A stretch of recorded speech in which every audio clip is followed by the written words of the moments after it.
What's happening, everybody? It's your boy, Hannibal Callan. And I am Giancarlo Alberti. We are back again, ladies and gentlemen. Thank y'all for sticking it through with us so far. We are good to see you. Be sure to get up in them comments and let us know how y'all are doing, man. Just check in with us. Let us know how you feeling, how you loving the work we're doing, how you hating the work we're doing. Just let us know, man. Like we always say, it's a growing process, and we growing. Absolutely. And you, while you're at it with the comments, make sure you like, follow, and subscribe. And get that ring, what is it, like a bell notification? The bell notification, The bell notification, so you get notified every time we drop. So you get to hear about what we're doing first, baby. Man. So how you been, man? Man, you know what? I've been doing pretty good.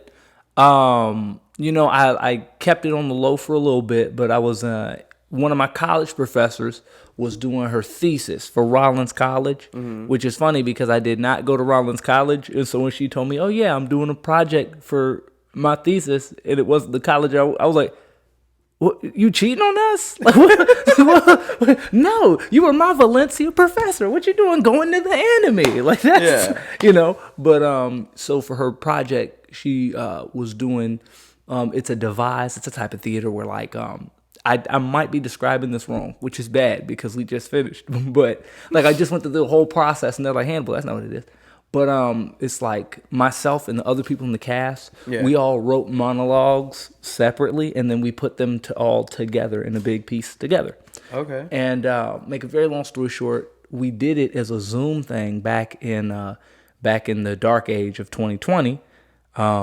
We did it as a Zoom thing and it just kind of caught a lot of fire. People really liked it. So we ended up doing it at the Rollins College Theater. Oh, snap. Yes, we did this thing Which on is beautiful because I've been to that theater before. Super beautiful. Oh, my God, dude. The Annie Russell Theater?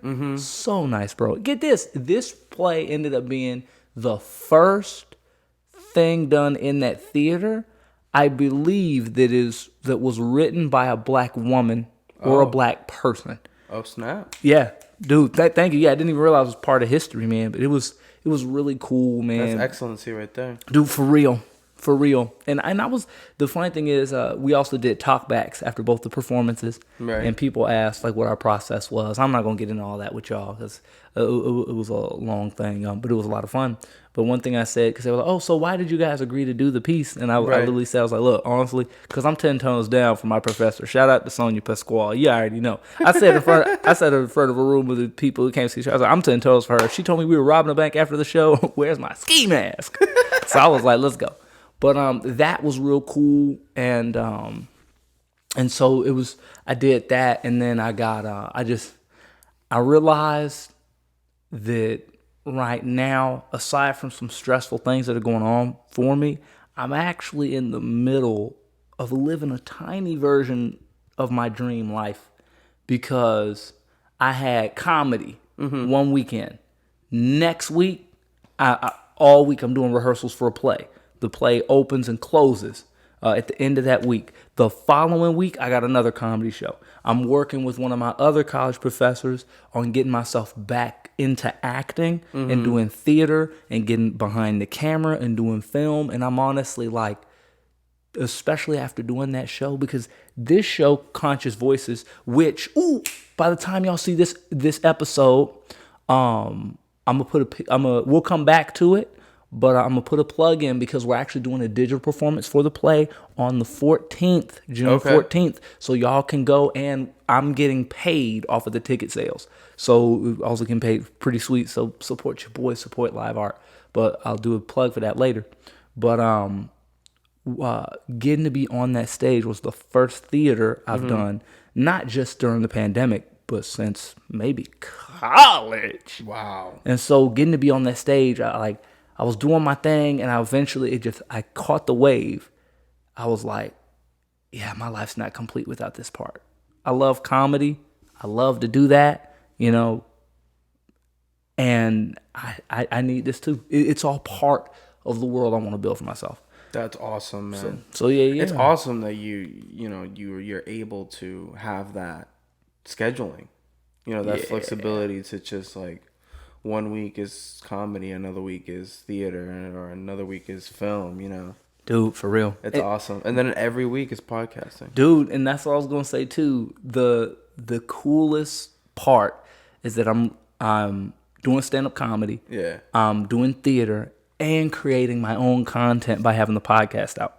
I was like, dude, whoa. Even at other times in my life where I've been having like my different plates on the table, this is the newest piece that makes it feel, that just adds to the fact that I'm working towards living it, man. And y'all can do it too. Whatever it is y'all are trying to do, put your ass in it. Both inspirational cheeks. Inspirational speech by Hannibal Counts. Bro, come on, both cheeks. Don't half-ass nothing. Both cheeks. No, yeah. This podcast is definitely and I was actually thinking about this not too long ago. It's teaching me how to be a more communicative person. Yeah. And just overall learning how to talk in general. To people, to you, or it's teaching me a lot in regards to that, you know? And it's awesome. Yeah. Being able to just gain so much from doing so much, man, because we had to skip a week, and I couldn't figure out why, but the whole week I felt like, I'm not doing nothing with my life. I'm wasting my time. I'm a bum, dude. You know what? Crack. Where's that lady at? Yeah, so just it's nice to be doing. I'm moving this pillow, man. My back feels so sweaty. My back feels so sweaty. I don't even know why. Am I okay? Anyway, yeah. But yeah, man. So that's with me. How you been doing though? You good? I'm good, man. I'm good, man. Just got exposed not too long ago to COVID. No, come on. I know. You got the vaccine. You're impervious. Rona see you coming and go, oh, he's back. I got exposed to a Hindu wedding. Yeah. I got exposed to a Hindu wedding. You make it sound like a disease got exposed to. Well, no, it was the first time me ever being even close to that. That culture. Yeah. It was really cool, man. It was multi-day.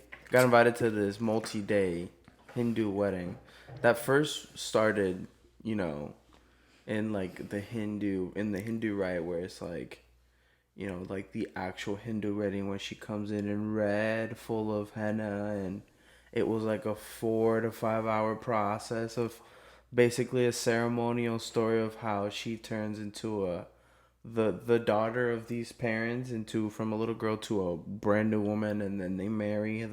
The husband comes in, and then they marry. It's pretty cool. Dude. It was super, super cool. That's so cool, man. Because I know a lot of people don't have a lot of experience with that stuff. Mm-hmm. I know that I've never been to one. I've only seen pictures on Instagram and stuff like that, man. And y'all even showed me some of the pictures. Yeah. Yeah, super, super, super. It's super unique. It's such a beautiful ceremony. Mm-hmm.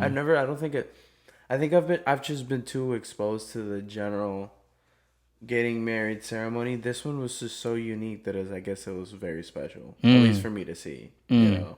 So it was really cool. Okay. You know what? That brings something up. Now, I don't know about all the stuff that my girl's culture does, but she and her family, they're from Sierra Leone. Okay. And so it's funny because we're talking about, oh my goodness, yeah, when we get married, we're going to have like this, we're going to have like that. She said one thing that they do in African weddings. My favorite thing I'm excited for is that people have money guns. I don't know if you've ever seen these. Just guns of money. I'm like, dude, I love that. Dude, how gangster can you get without being gangster? Like, dude. Just throwing money. Out of a gun. Turn it sideways and you're 50 Cent. Like, dude. That's what you do. Just put quarters in when you turn it sideways. Yeah. But so she said one thing they do is the groomsmen and the ladies groomsmen, the groomsmen, the groomswomen, yes, the bridesmaids, yeah, they have a dance off, and so we were talking, yeah, because I was like, dude, yo, half my team finna bomb that.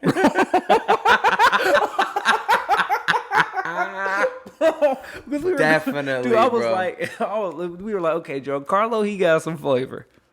Chris is a man of culture, so Chris will learn anything. Yeah, Chris will learn that. The rest of them, doomed. I'm not gonna go down the list of who's gonna be my groomsman because that's already gonna start a street fight. You know, just That's already gonna start a dude. street Yeah, fight. in fact, it's funny. I didn't realize that this wasn't the conversation I should have had until I was having it. I went, oh God. Why am I doing this? Now some people gonna be like, hey, so Hannibal, when should I get Masood? Yeah, so we should get Masood to be one of your groomsmen. I'm gonna be like, oh boy, what have I done? You're gonna definitely start having people like, hey, just want to let you know that at your wedding, I got your back. Right. Hey man, you remember that time I let you drive my car around?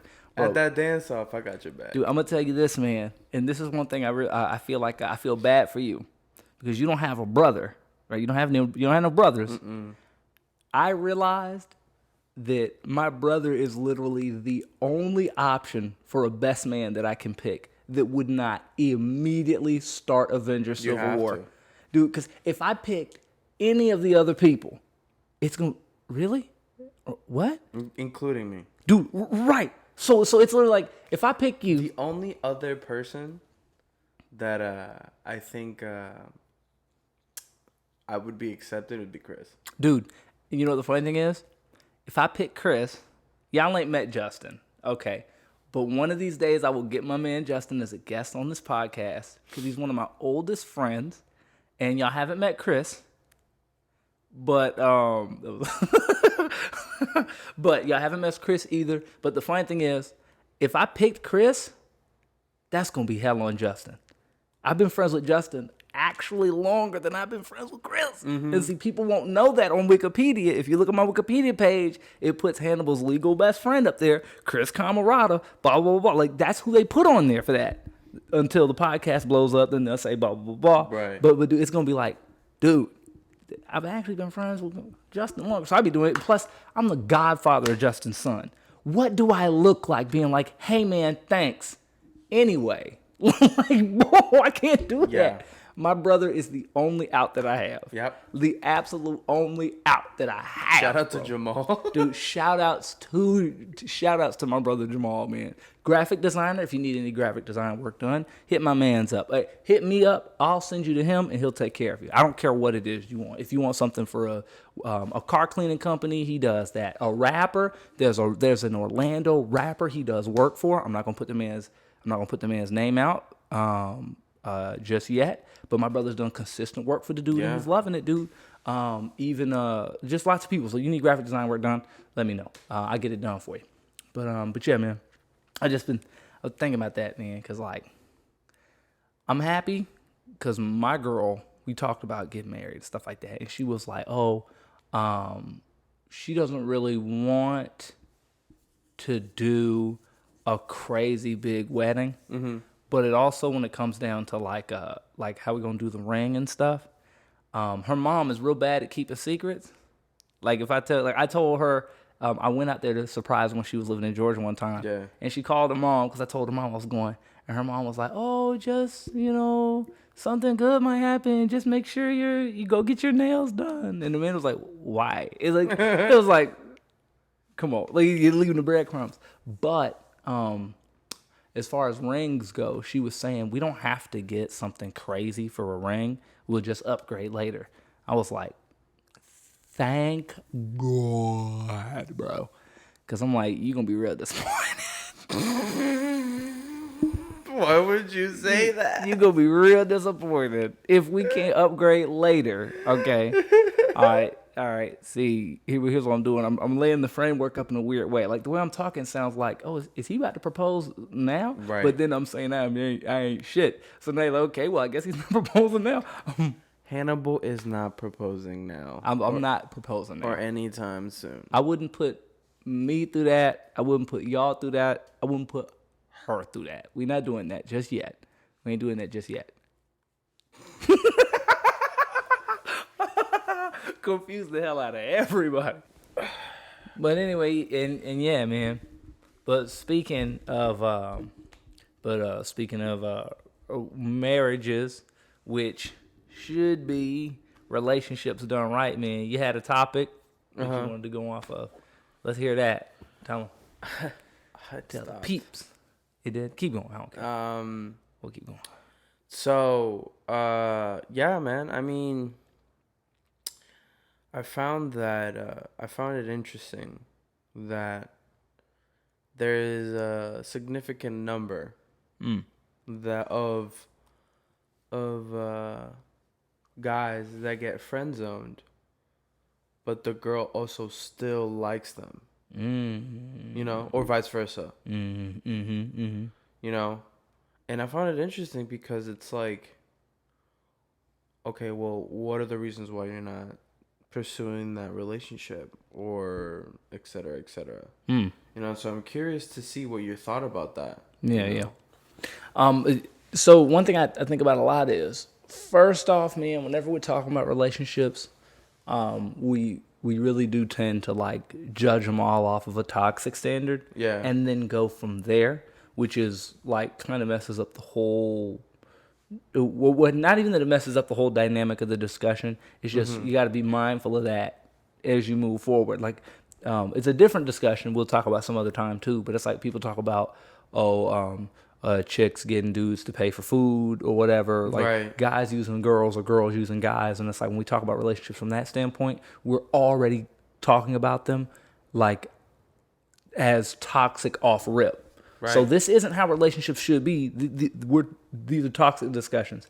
Anyway, connecting that to this right here, I think it's like but in healthy people and healthy relationships, I think that might not the prevalence of that problem is probably different than we think that it is, because one thing I think is a lot of times dudes and girls when they are younger don't know what it is that they want. They haven't experienced enough of the world to even know what a good partner looks like.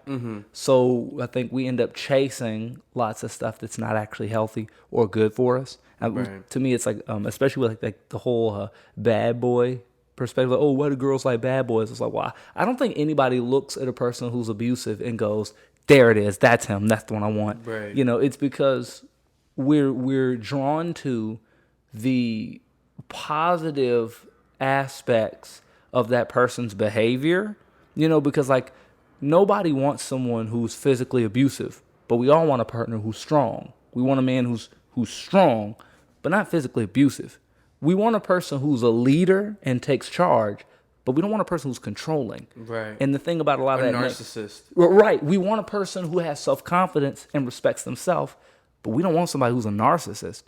And so a lot of times to me, it's like there's a lot of those aspects of the bad boy that people don't, and that sometimes we don't realize and acknowledge. And so we think, and I think too, especially like for young girls, and same for like young guys too, but we think that we like the bad boy, but it's like, or the bad girl, but it's like, no, you like, we don't know how to find those positive things. And in a lot of our lives, we haven't had the opportunity or the practice. Like if our parents weren't healthy partners, we don't really know what a strong man is like, who's not abusive. And because we're young and because we're immature when it comes to relationships, because you got grown people that suffer from this too.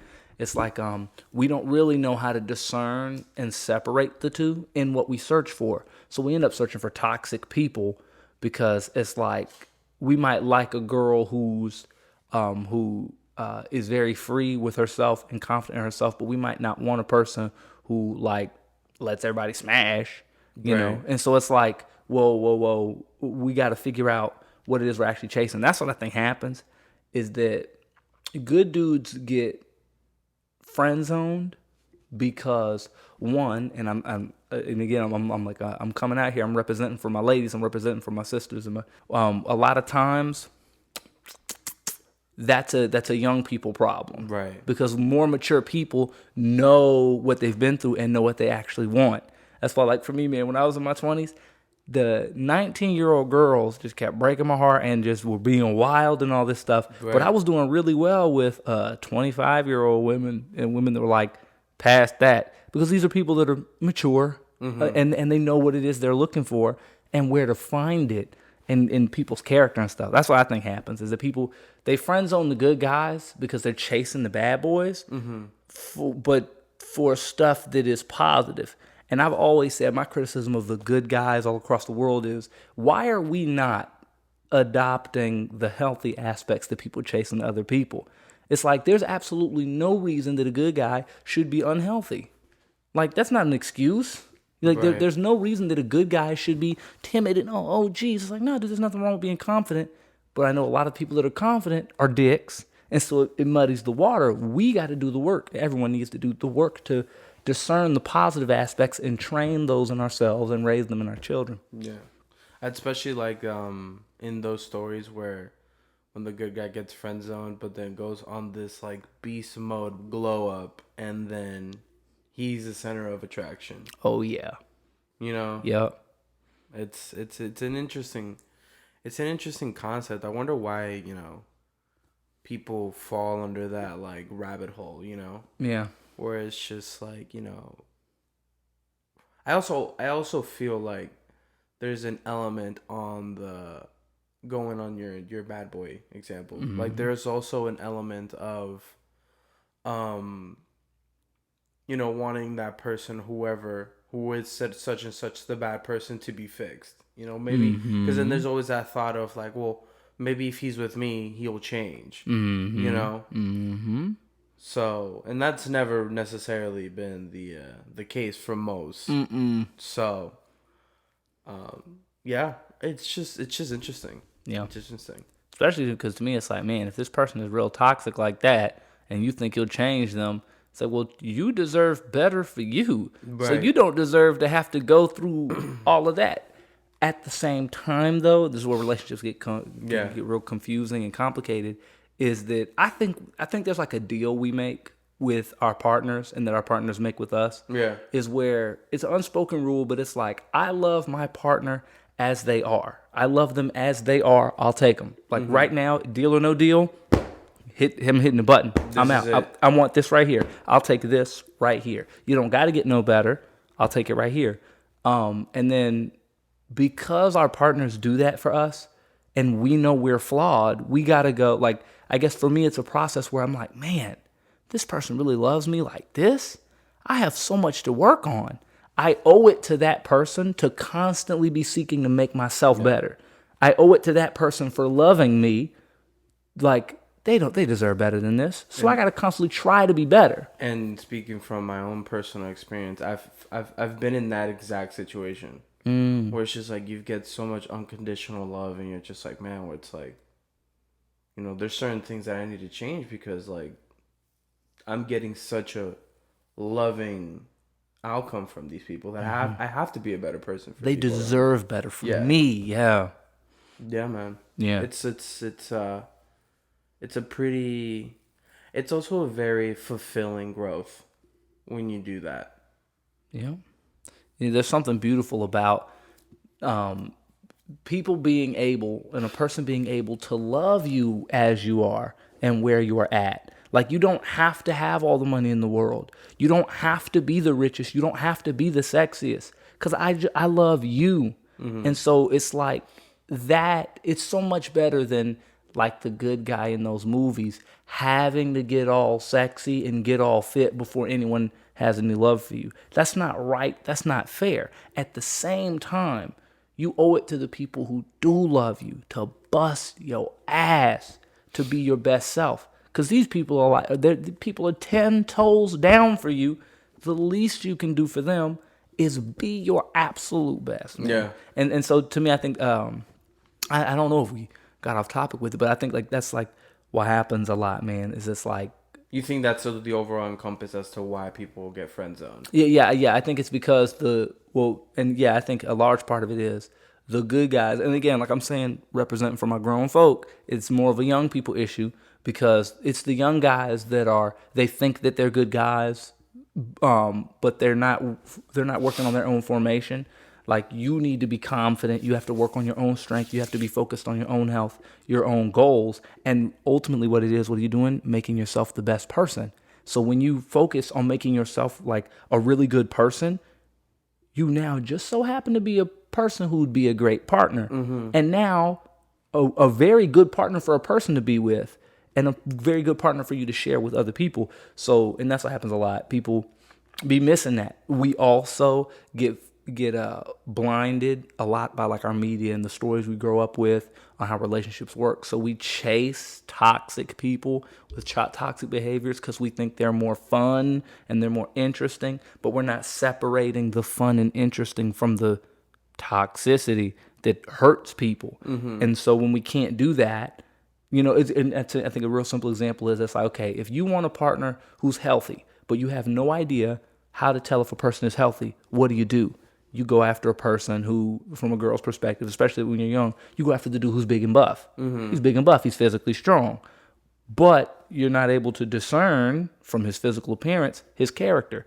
So if you keep chasing the guys that are big and buff, they might be jerks. Because when they're big and buff, they have the power, but they're able to misuse that power on other people and be jerks to people that are weaker than them. And so you might not be able to really figure out how to separate it when you're young. You go through experience, you go through life until you're able to go, I don't care about a person being big and buff. I don't think I ever cared about them being big and buff. I wanted a person who was strong. Now that I can separate the two, I'm not going to keep chasing the big and buff guys looking for a person who's strong. I'm going to figure out how to find a person who's strong. It's the same thing. And be strong with them. And be strong with them, exactly. It's like if you want a person who takes good care of themselves, like from a guy's perspective, if you want a girl who takes good care of herself, but you don't know how to figure that out, then you might end up chasing the girls that wear like a lot of makeup or whatever. Yeah. And that might be, not even saying that that's a bad thing, but it's like you might chase the girls that wear a lot of makeup and then they're not really what you're looking for, and that keeps happening until one day you realize, I'm not looking for a person who looks pretty. I'm actually looking for a person who's confident and healthy.